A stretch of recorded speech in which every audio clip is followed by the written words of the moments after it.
శ్రీ గురుభ్యో నమః. రత్నకింకిణికారమ్య రసనాధామ భూషిత. రత్నాలతోనూ చిరుగజ్జలతోనూ అత్యంత రమణీయంగా ఉండే వడ్డానంతో ఉన్న అమ్మ.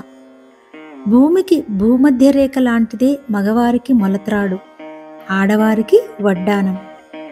మూలాధారం నుంచి మణిపురం వరకు ఉన్న స్థానాన్ని మహాబిలస్థానం అంటారు.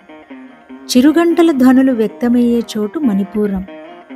దానికి బాహ్య సూచనయే అమ్మకు చిరుగంటల వడ్డానం.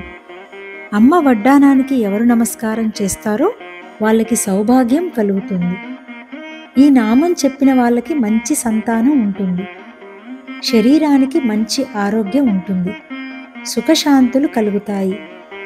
అమ్మగా మిమ్మల్ని సదా రక్షిస్తూనే ఉంటుంది. కంటికి కనబడని పరాశక్తియే కన్నతల్లిగా, గోమాతగా, భూమాతగా 3 రూపాల్లో ఉంది. భూగోళం ఒక ఇల్లు అయితే అందులో పూజాగది భారతదేశం. అందుకే భరతమాత అన్నారు. ఈ భరతమాతకు నాభి ప్రదేశమే కంచి.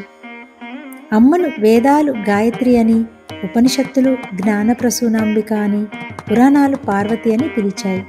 మన బతుకంతా అమ్మే, మన బతుకే అమ్మ. అందుకే ఆవిడ బతుకమ్మ. అమ్మ పేరుతో మనకు పని లేదు, అమ్మ పేరు అమ్మే, అంతే. అమ్మ మనల్ని కన్నప్పుడు సృష్టి, బ్రహ్మ. అమ్మ మనకు గోరు ముద్దలు పెట్టినప్పుడు స్థితి, విష్ణువు.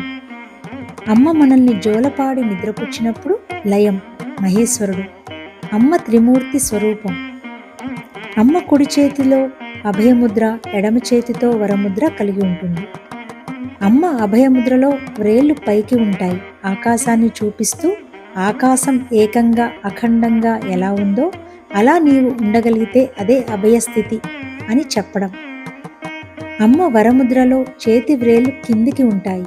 కోరికలు లేకుండా ఉన్నదాంతో తృప్తిగా జీవించు, లేకుంటే అధోగతి పాలవుతావు అని వరముద్రతో చెబుతోంది.